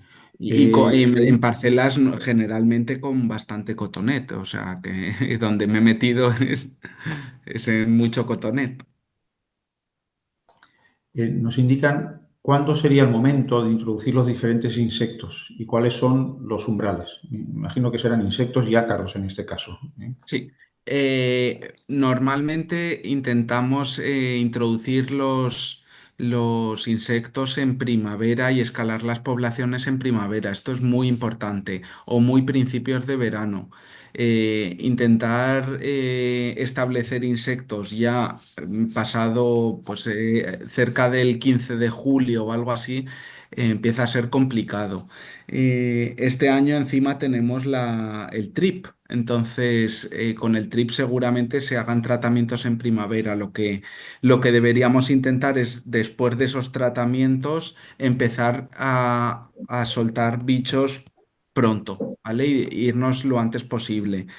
Para las crisopas, pues normalmente yo las intento instalar, como os he dicho antes, en primavera, pues abril o por ahí, pero pues en situaciones de trip, pues seguramente nos tengamos que ir a finales de junio o o principios de junio, dependiendo. Los anagirus, dependiendo de cuando veamos, esto sí que requiere eh, más monitoreo, pero puede ser pues a principios de julio, más o menos, y el criptolemus cuando veamos ya densidades poblacionales altas.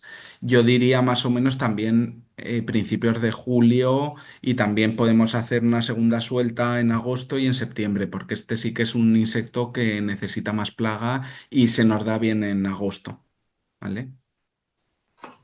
Muy bien, gracias. Nada. Preguntan aquí si la siembra es a voleo o con sembradora. Imagino que se están refiriendo a la siembra de la cubierta vegetal. En nuestro caso la hacemos con siembra a voleo, que son pequeñas parcelas. Sería interesante utilizar sembradoras en el caso de grandes extensiones. Nos preguntan qué control químico han usado para respetar el control biológico. Y a Miguel aclararle, cuando has hablado del trip, cuando va a venir el trip, imagino que te estás refiriendo al Ecertotrip, Es ¿no? cierto, Trip 2 Auranti, sí. Al demonio del Ecertotrip que viene de camino. Eso es. Eh, esa Bueno, sí, pregunta, ¿qué control biológico, qué control químico se ha usado para respetar el control biológico? En bueno, en nuestra- general, antes de que estuviese el trip, pues ojo, el Movento, el espirotetramato, sí que nos se carga todos los ácaros, los fitoseidos, y además daña mucho los otros insectos, pero sobre todo los fitoseidos. El piriproxifen, por ejemplo, pues daña mucho más, como actúa sobre la muda, pues a los ácaros no les daña tanto. Eh, Normalmente nosotros utilizamos aceites por ejemplo, la suelta, o sea, la aplicación de Movento a finales de julio o principios de agosto, que coincide con la segunda población la segunda generación de cotonet, de mosca blanca, etcétera, pues puede ser muy beneficiosa siempre y cuando haya poblaciones altas de plaga. Y ahí en ese momento tenemos muchos menos agentes de control biológico. Entonces ahí vería si la plaga lo requiere, un tratamiento adecuado, pero por lo general, aparte de eso, yo intentaría tratar con aceites. Hay, pues está la Beauveria, que es un hongo entomopatógeno. Tenemos distintos productos útiles. Muy bien. David Orduña nos pregunta si en Cati se detectó la presencia de Pneumococcus citri, se libera Vladimiri para controlarlo como parasitoide específico. ¿También tuvo capacidad para parasitar Pseudococcus longispinus o se trató de otro parasitoide espontáneo? Sí, lo que ha visto un compañero que estuvo haciendo la tesis es que el Vladimiri solo se utiliza, o sea, solo parasita al Longispinus. También yo lo he intentado y no en casa y no me ha funcionado. Pero probablemente alguno sí que pueda parasitar, pero no me gastaría yo el dinero si solo tuviese, si yo fuese un agricultor, tuviese un campo de caqui y solo tengo Longispinus en la parcela, no utilizaría Vladimiri. Lo que hay que hacer es favorecer al otro parasitoide, que es Anagyrus furciventris, bueno, y hay muchos más, la Cryptanusia, Anagyrus aligarensis, etcétera. Hay muchos parasitoides que nos van a ayudar para el control del Longispinus y tenemos que favorecer a través del control biológico por conservación y el Vladimir utilizarlo puntualmente cuando veamos los primeros Planococcus citri. No sé si he contestado bien. Yo creo que sí, pero Vale. si no, que nos indiquen en el chat.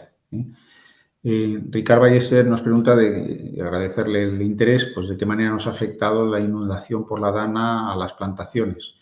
Pues bueno, no, si hablamos a las plantaciones, a nosotros nos ha afectado, digamos, a un 70% la parte más baja de la finca.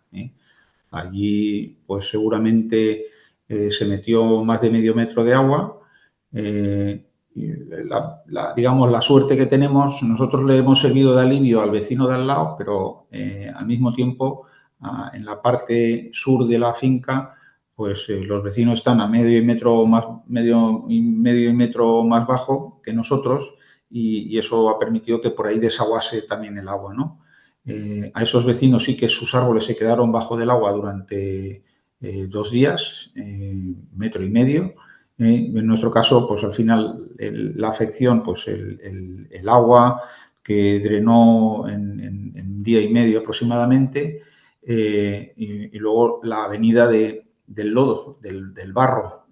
Ese lodo y barro, pues nosotros la materia orgánica que había la hemos dejado en frutales entre filas, los plásticos los hemos eliminado, los hemos puesto en contenedores, hemos triturado eso, lo hemos incorporado y hemos aprovechado para resembrar las cubiertas vegetales. En el caso del caqui, habéis visto una imagen que justo en el momento de la recolección habíamos labrado con la idea de volver a hacer una nueva siembra de la cubierta vegetal, porque hemos puesto en marcha unas nuevas experiencias en relación al tema. ¿Vale?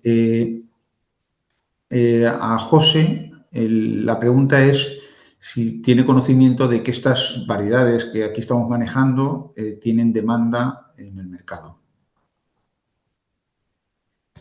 Bueno, son variedades que son distintas, como podéis ver en forma. El interés que pueden tener son variedades a lo mejor muy precoces, en fechas en las que no tenemos rojo brillante, pues para ampliar por delante lo que es el mercado, y también algunas variedades pues más tardías que rojo brillante, pues para alargar lo que sería la campaña.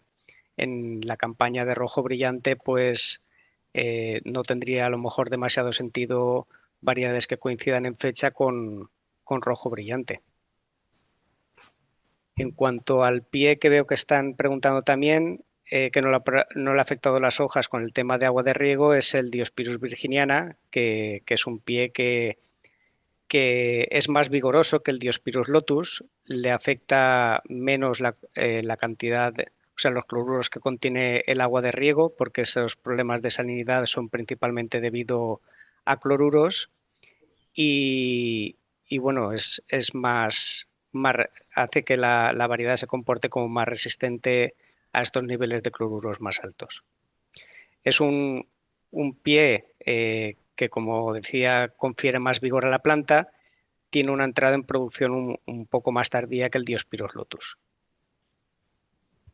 Y produce un poquito peor, en general. Sí, entra más tarde en producción. Después también es como decía, muy vigorosa, con lo que hay que controlar mucho lo que es el amarrar de la planta a base de podas y a base del riego también, para que no tengamos mermas en la producción, ¿vale? Si no, nos tirará gran cantidad de fruta. Ricard Ballester pregunta, ¿a los costes de control biológico tendríamos que añadir los costes de control de hongos? Pues evidentemente. Lo que Miguel ha explicado es el control biológico de plagas.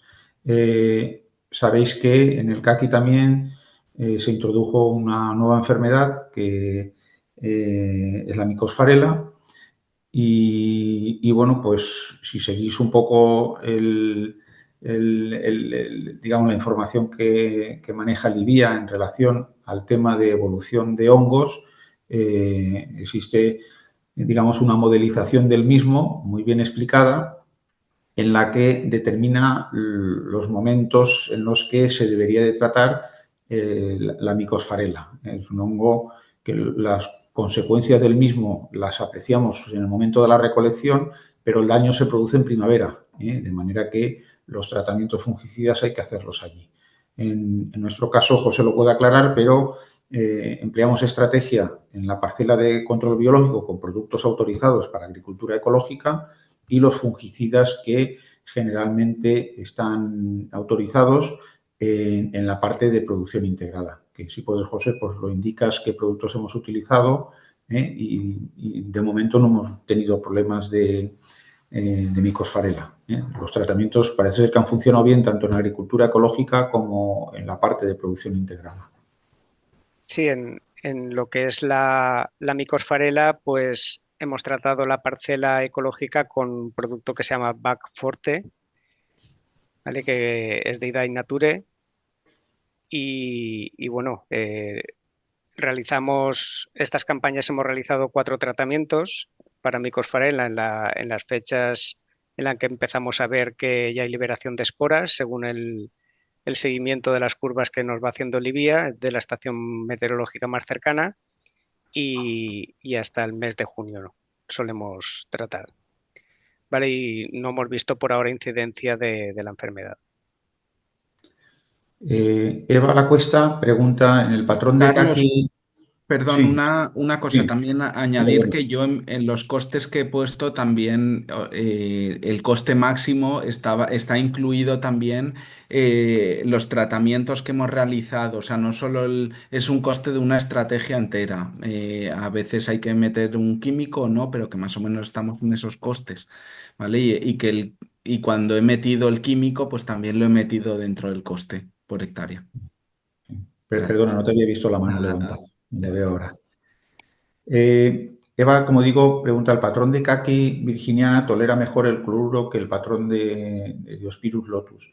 A lo mejor José puede aclarar un poquito esto, ¿no? Contaros, para quien no conozca un poco las circunstancias que llevan un poco a esto, es en la Comunidad Valenciana aparece pues no sé si en qué momento fue, hace 6, 7 años, una serie de problemas, quizá incluso hable de más tiempo, de, pues eso, lo que José ha enseñado, ¿no?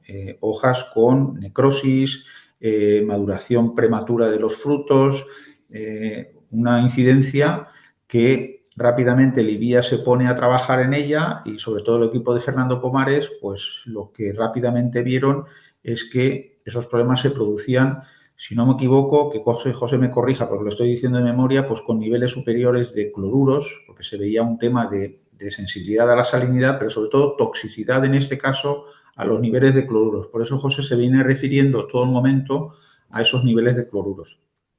Y no sé si es por encima de 150 partes por millón es cuando se empiezan a ver algunos problemas. Cuando diseñamos esta plantación, ya preocupándonos el posible problema que podía dar por cloruros, decidimos jugar no solo con Diospirus virginiana, perdón, Lotus, sino con Diospirus virginiana. Porque, como bien ha dicho José, en nuestro caso estamos con niveles de unas 200 partes por millón. No sé si el límite lo he marcado bien, José. De manera que Sí, cuando los aproximadamente, niveles...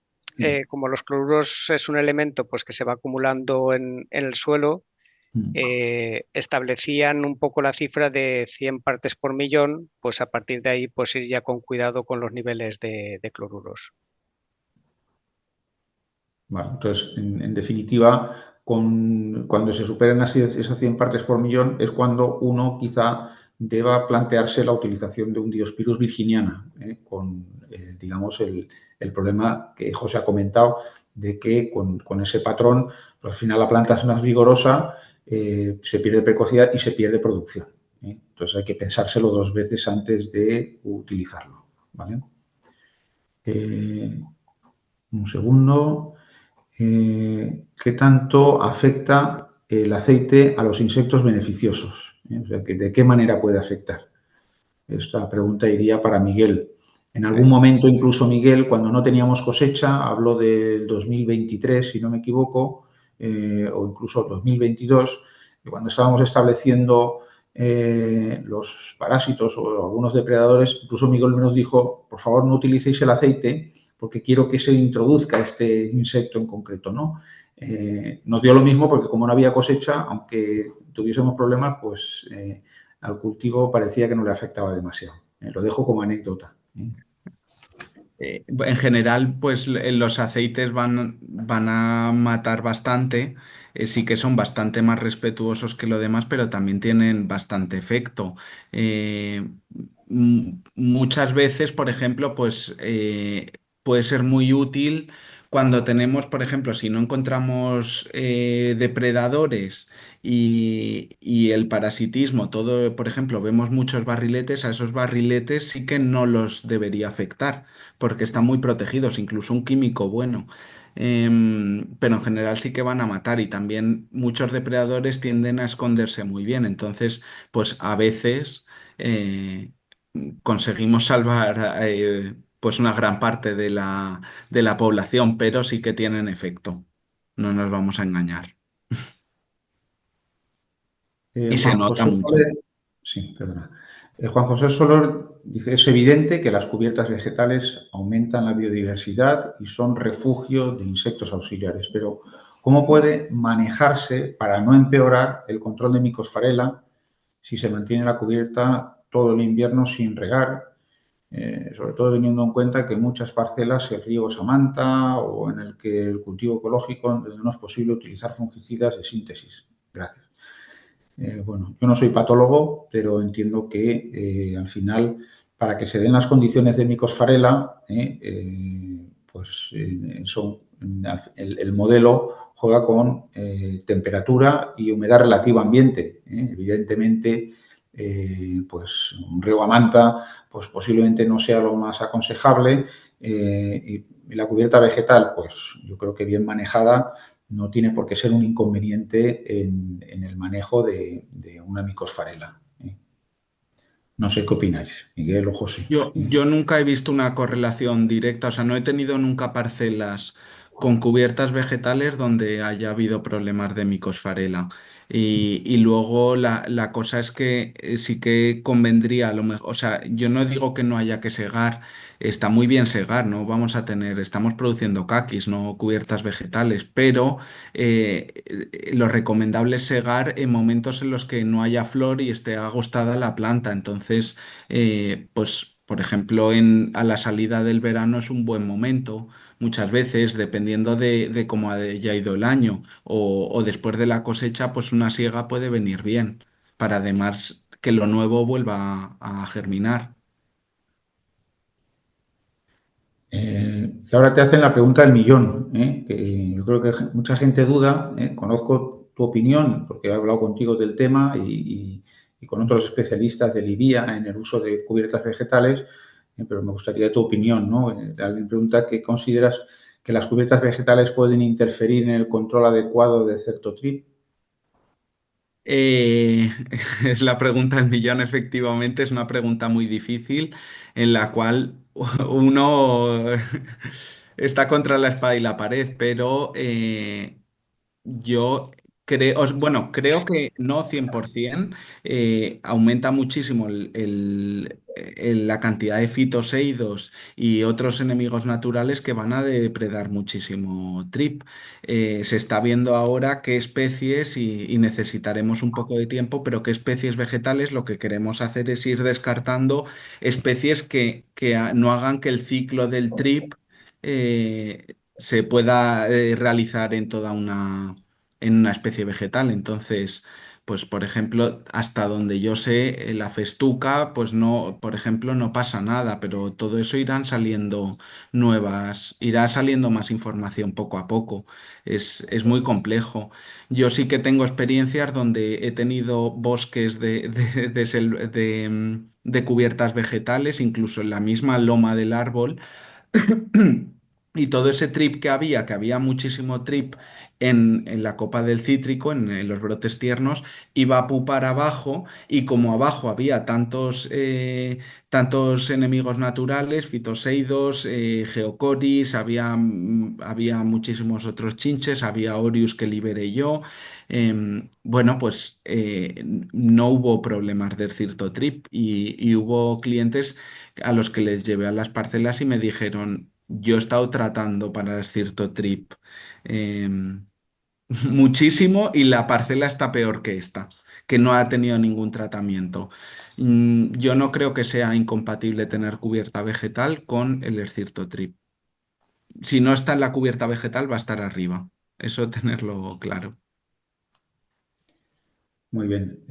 Bueno, Eva, lo siento, era más bien una afirmación lo que hacías tú, pero quería aprovechar yo lo entendía como pregunta y por eso la he trasladado, pero creo que a lo mejor para, no sé, oyentes que quizás no tenían demasiado claro el tema del por qué un pie o por qué el otro, pues he preferido aprovecharla para un poco establecer esos límites, ¿no?, que José ha explicado. En qué punto interesa un pie y en qué punto otro, ¿no? Y por qué, repito, en nuestra experiencia hemos querido utilizar la estrategia de riego manteniendo los dos portainjertos. Bueno, yo creo que ya llegamos al final, estamos casi justo a las 6. Dar las gracias a los asistentes. Yo creo que la asistencia ha sido muy interesante. Darle las gracias a Rosana, a José, a Miguel, a Bernardo y a Nuria, que yo sé que están ahí. Evidentemente, Rosana está ejerciendo su tesis doctoral y son sus tutores. Nosotros estamos ayudando en la tutorización del mismo. Darle la enhorabuena porque ha salido ya un artículo en MPDI y bueno, los que van a salir, porque están haciendo un magnífico trabajo. Y nada, repetir el agradecimiento. Creo que la sesión ha sido muy interesante y bueno, José os ha invitado ya a la jornada de poda.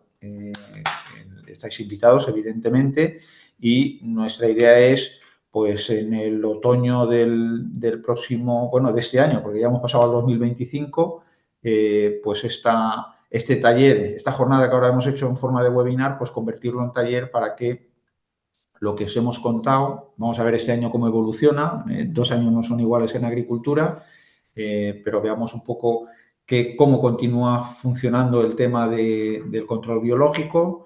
Veremos las variedades y la evolución de esta parcela experimental, que entendemos es muy interesante para el sector y que seguro que os ayuda en el futuro a tomar decisiones. Entendemos que sean más sostenibles y en este caso la sostenibilidad pasa por pues, reducir el uso de fitosanitarios, utilizarlos solo si es necesario y realizar un manejo lo más eficiente posible del agua de riego y ver si alguna de las variedades que hemos puesto allí pues, pueden ser interesantes para complementar el uso de rojo brillante, que como sabéis no es que esté, sino que es que en este momento es prácticamente la única variedad, pero evidentemente eso tiene un peligro. Jugar solo a una variedad pues es como meter todos los huevos en la misma cesta y eso generalmente no es recomendable, aunque en este momento eso junto con los tratamientos con ácido gibirélico, con adelantadores de la maduración, pues está consiguiendo un calendario de producción muy interesante. Pues nada, a Isaac también, que está ahí oculto y está ayudándonos a que esta jornada sea posible, reiterar el agradecimiento. Venga, hasta luego.